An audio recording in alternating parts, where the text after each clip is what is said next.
Hey guys, what's up? This is Crexon. I want to welcome you to episode 2 of Soundwave. We're continuing the Black Sabbath retrospective. This week we have arguably the most critically acclaimed album in their discography, Black Sabbath's Paranoid.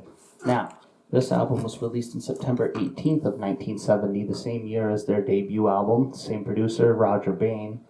And I think a lot of what they were able to accomplish on their debut was kind of perfected and more well developed on this album, and we're going to go more in detail as we go down track by track, giving an in-depth review of each album and why this one in particular is so esteemed as like their masterwork overall in their discography.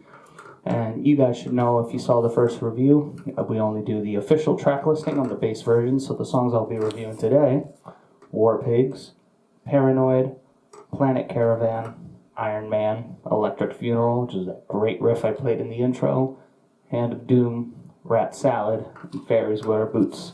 So, without any further ado, let's get right into it. Track 1. War Pigs is probably one of the most popular songs in all of Black Sabbath's repertoire of songs, and it was actually supposed to be the original name of the album. Now, one interesting thing about it is that the song is very famous for being an anti-war song, specifically about the Vietnam War. But the original lyrics was about a witch's Sabbath, and the original title was actually Walpurgis.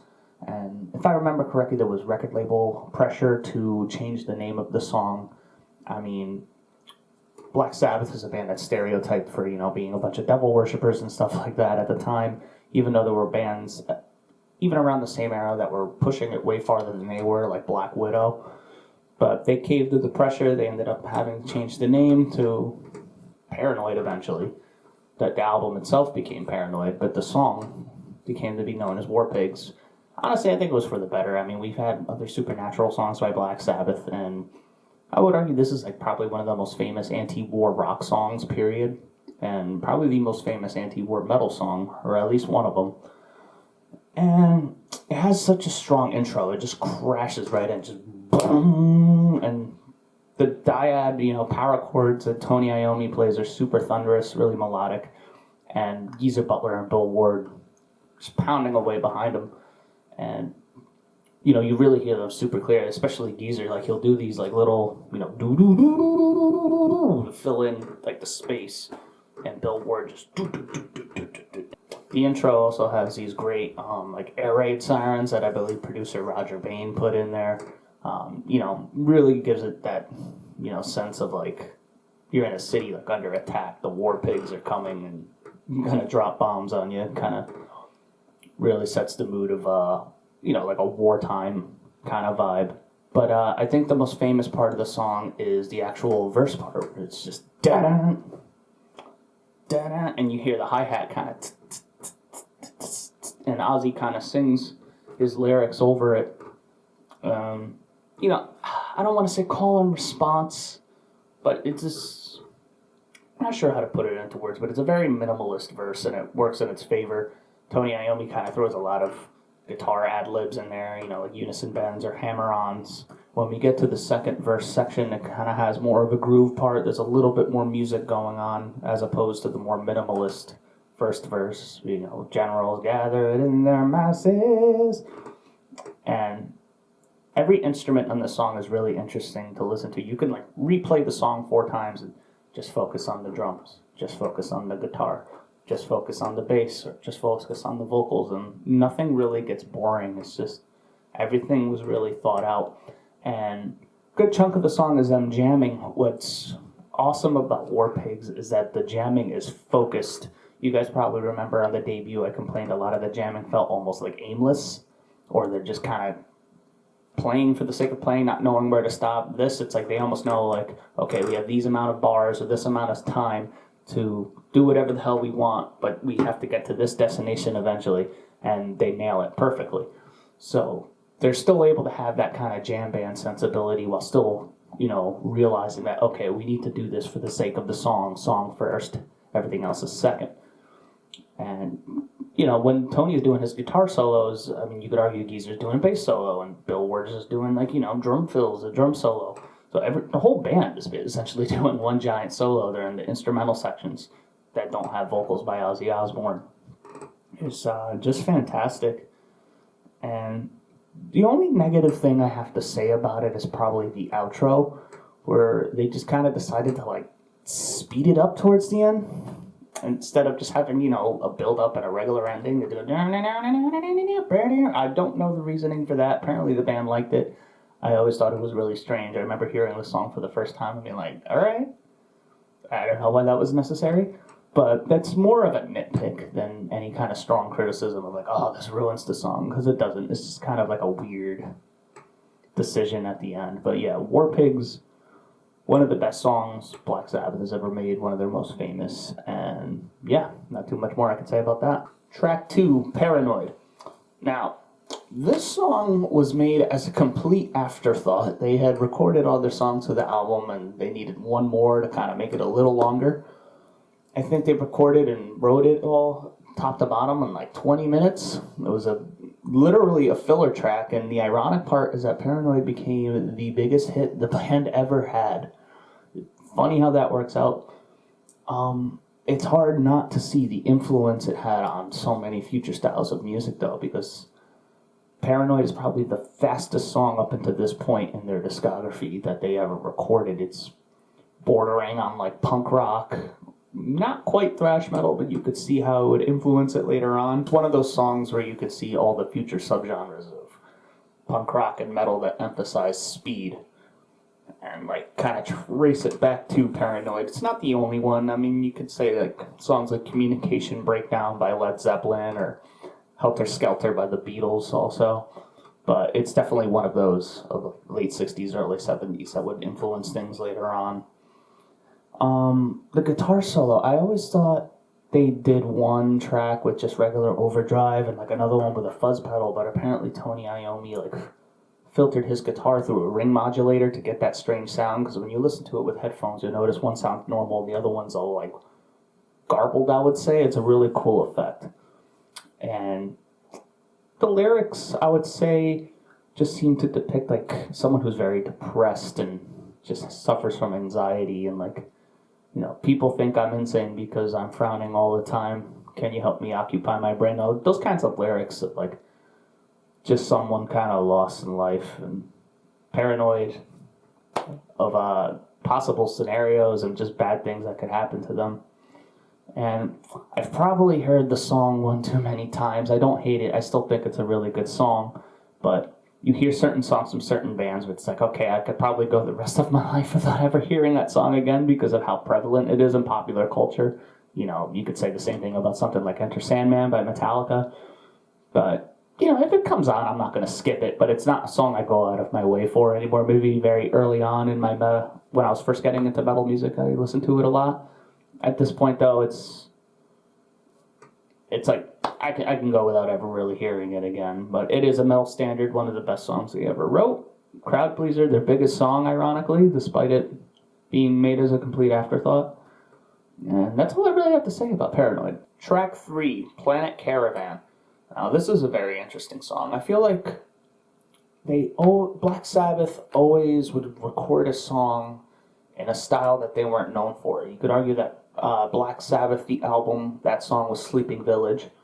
For this album, it's Planet Caravan, because there's really no metal trademarks in this song at all. It's very smooth, jazzy, kind of psychedelic song, very relaxing. The lyrics kind of paint this picture of these lovers kind of floating throughout the cosmos. It's this very spacey kind of vibe. And, there's no regular drums. Bill Ward plays the congas, bongos or something. It's just very smooth. Ozzy's vocals were put through a Leslie speaker. Now, anyone who doesn't know what a Leslie speaker is, it's kind of they would put this speaker in kind of this like rotating kind of device, and it would give it like this swirling effect. Anyone who would watch old Jimi Hendrix guitar solos might hear that, where it has this like kind of swirly kind of vibe, or like a univibe pedal. That's generally kind of what a Leslie speaker does, except they put it on Ozzy's vocals to give it that spacey vibe. And Tony Iommi, I believe, plays some flute parts on the song that they actually reversed and put delay on to give it like this, kind of sweeping sort of sound. And the piano parts that you hear towards the end were actually played by Tom Alam, who was one of the sound engineers that worked on the album. And it's a very good, like, out of left field kind of song. Black Sabbath always has one of those songs that you never expect them to do in a style that they're not known for, and it always comes out really well. Planet Caravan is just a great song. All three of these tracks, fantastic so far. Planet Caravan almost acts like a palate cleanser for the final track on the first side of the album. And yeah, not too much else I can say about that. Cool jazzy guitar solo at the end, just cool vibes. Track 4, Iron Man. Now, Iron Man, I believe, is one of the very first metal songs I ever heard, ever. My mother actually used to hum the main riff all the time. She still kind of does from time to time, actually. Contrary to popular opinion, it has nothing to do with the Marvel superhero of the same name. The story in the song is much darker. Not really super heroic in any regard, but, of course they put it in the movie because everyone knows the song. But, it starts off with these slow kind of bass drum hits, and then Tony Iommi just hits this open E, and he actually bends the string behind the nut of the guitar to kind of gives it this unsettling kind of vibe, and Ozzy Osbourne's vocal effect, where he comes in and he's like, I am Iron Man. Now, I've heard there's a couple different accounts as to how they actually got that sound. Ozzy claims he sang it into like a fan. It might have been Geezer Butler that stated, though, that they actually put his vocals through a ring modulator, kind of similar to what they did on Tony Iommi's guitar solo for Paranoid. But either way, cool effect, kind of gives you this idea of like, okay, this is like the character of this song is some kind of robot or cyborg coming through an Iron Man. And then the riff kicks in, and it's probably one of the most famous rock riffs of all time. I would probably put it at number 2 behind Smoke on the Water. I don't know a single person who hasn't heard the Iron Man riff at least once. They might not know the name of the song, but they know the riff.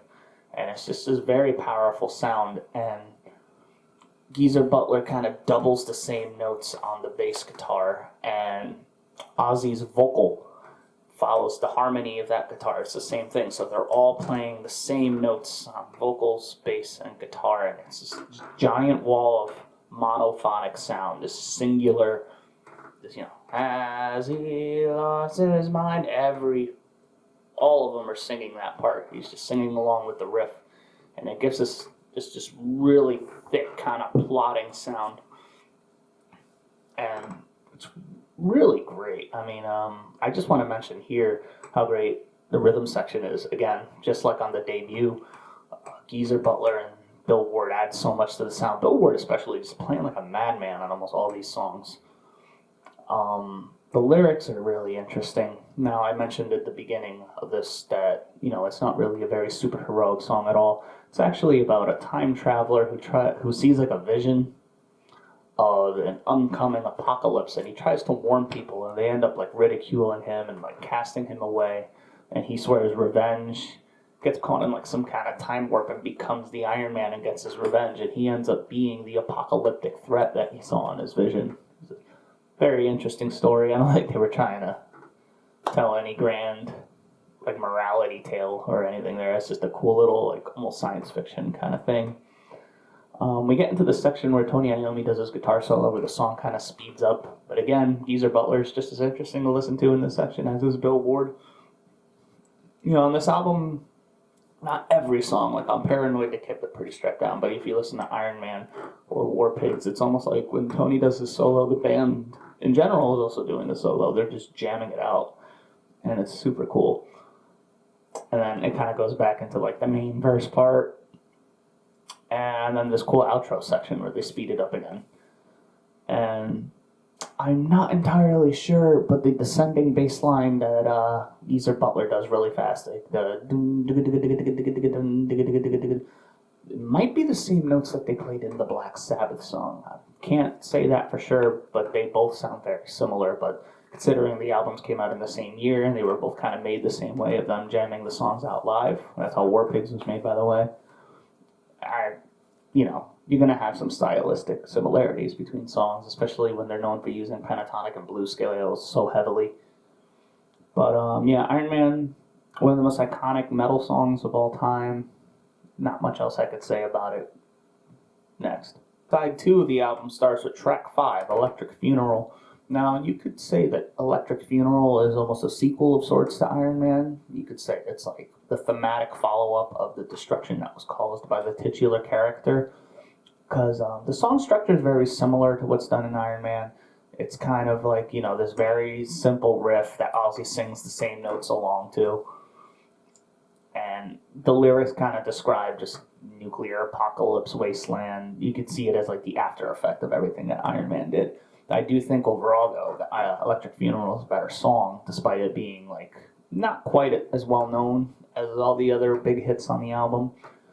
But it's probably might be my personal favorite out of all of them, mainly because of that guitar riff. It's just so sinister sounding. And I believe Tony Iommi did 2 tracks. He did one that doesn't have the wah pedal effect that you hear throughout, and he did one that does. So when you hear it with speakers, it's like they're both kind of going at the same time. But the wah is the one that really stands out because it gives it this very sinister quality. You just wow, wow, wow, wow, wow, wow, wow. And then the verse kicks in, wow, wow, wow, wow, and it's very just dark, spooky riff. One of my favorite riffs they ever made. And it kind of just goes back and forth between those 2 riffs. And like I said, Ozzy kind of sings along to the main part. Geezer Butler's bass line for this is really cool. He does a lot of power chords, just Geezer's one of my favorite bass players of all time. And it builds up into this kind of, and goes into this very jazzy kind of section with, the whole band is just jamming out. And then that slowly goes into Tony Iommi's guitar solo, which is arguably the most minimalist guitar solo on the album. And arguably one of the ones he ever did. It's just a bunch of unison bends, nothing super fancy. But I think the jazz feel of it kind of carries it. Just love that chord. But yeah, this is a great song. I see it as a superior to Iron Man, honestly. That might be controversial, but it's just way more interesting to me because it follows the same template, but it's just got that random jazz part in the middle, and I just like the riff more. Yeah, Electric Funeral is awesome. You have track 6, Hand of Doom. Now this starts with a very simple yet very memorable bass line by Geezer Butler, very bluesy kind of feel. And once the actual song kind of starts, Tony kind of doubles him with like a cleaner guitar tone, and Bill Ward kind of does this, I would say, almost kind of hip-hop sort of groove, where he does a lot of rim shots, doesn't really beat the drum super hard during the verses, but then when they play kind of the same part again, but they crank up the intensity and the volume, kind of like what they did with Black Sabbath, and Bill Ward just absolutely goes insane. Some of the craziest fills, like on the entire record that you hear, dude just goes absolutely berserk. But yeah, the song's mainly carried by that very simple bass line that Geezer Butler does. And it's another great use of dynamics. I think Black Sabbath doesn't get enough credit for how they did that, because they're always mostly known for always playing on 10, but they do know how to kind of make the quiet parts shine to make the heavier parts shine even more. And, it does that a few times, and then it kind of transitions into this more fast sort of jazzy swing section, and it's a very cool part. I like it a lot. Ozzy's singing sounds fantastic during it, and then it kind of builds up, and it gets into this really heavy part where it's like dun dun dun dun dun dun. And what I like about it is that every bass hit and guitar hit is timed to like the snare, because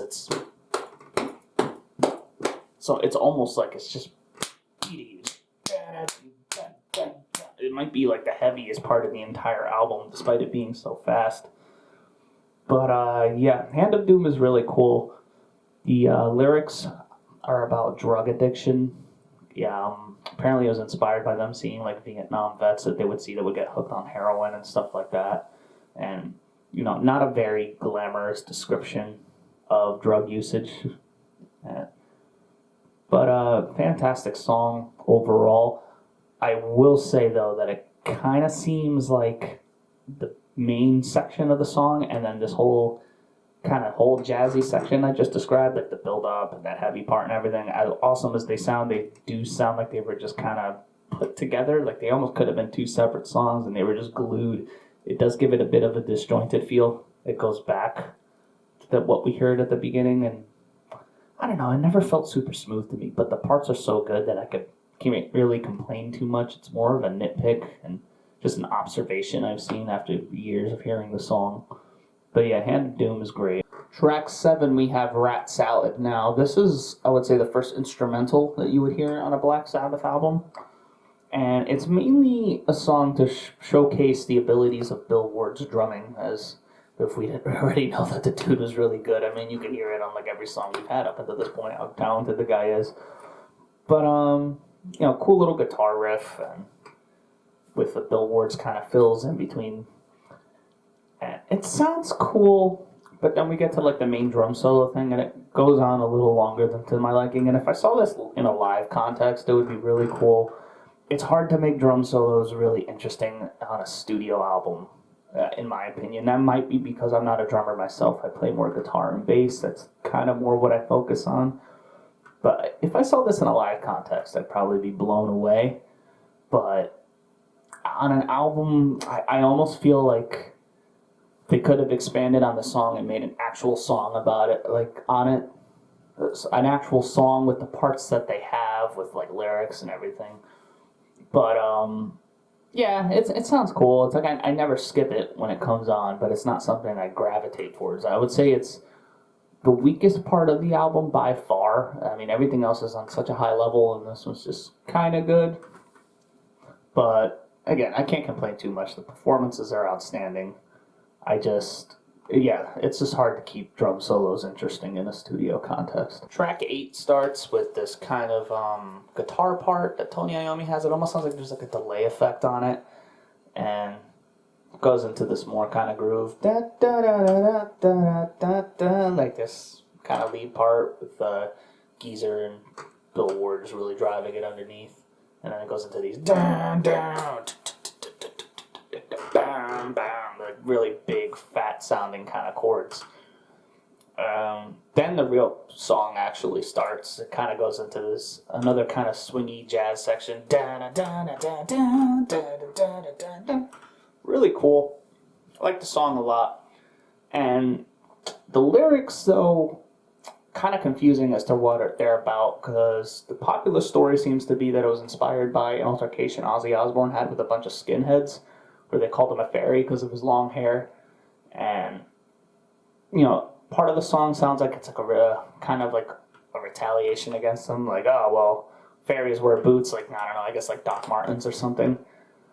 But the other half of the song apparently is more about LSD, and I believe it was Geezer Butler that said that Ozzy had a tangent, kind of had a habit of going on these tangents when he would write lyrics and just kind of go in like a bunch of different directions at once, kind of hard to like kind of focus on a singular topic. So part of it seems to be about, LSD, hallucinogenic drugs. The other part seems to be him kind of trying to get back at skinheads, I guess. And, I know this album came out in 1970s, but calling a bunch of skinheads fairies, it could be interpreted as being kind of homophobic. But who knows what the song's really even about, so I can't really comment one way or another. It's a really good song overall, and kind of does this like outro guitar solo towards the end that kind of fades out, and that's what ends the album. But yeah, I would say out of the actual songs that you hear on here, excluding Rat Salad, because that's kind of more just a showcase for Billboard's strumming abilities, it might be one of the weaker tracks. I would say that or Paranoid. I know people are going to hate me for saying Paranoid's a weaker track, but I got to be honest, but it's still stellar. I mean, I like it a lot. Anytime I hear any of the songs on this album, I don't really skip them.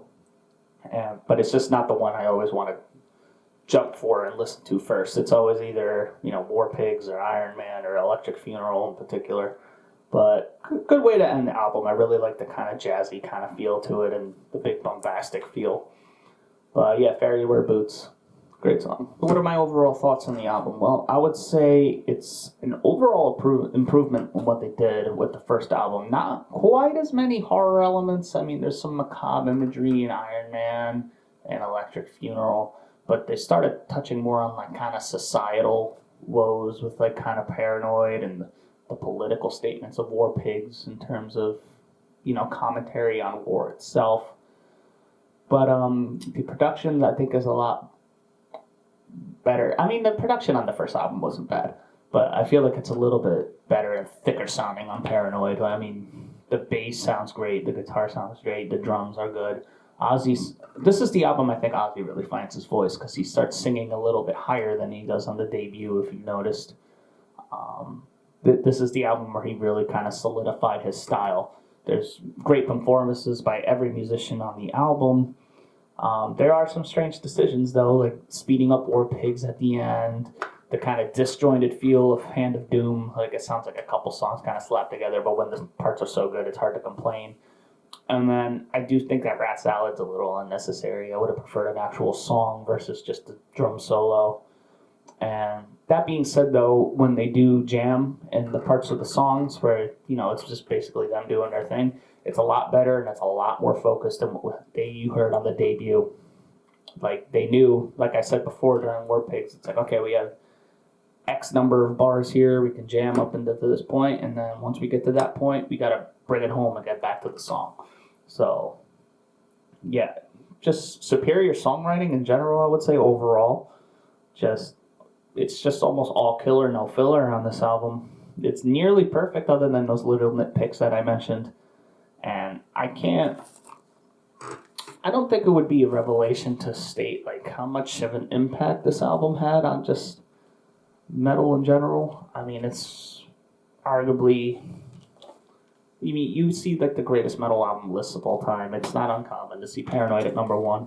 But, I don't necessarily agree with that. I don't even know if it's my favorite in their discography. But it's probably still one of my favorite albums of all time. I would still rank it very highly. And I would say it's required listening.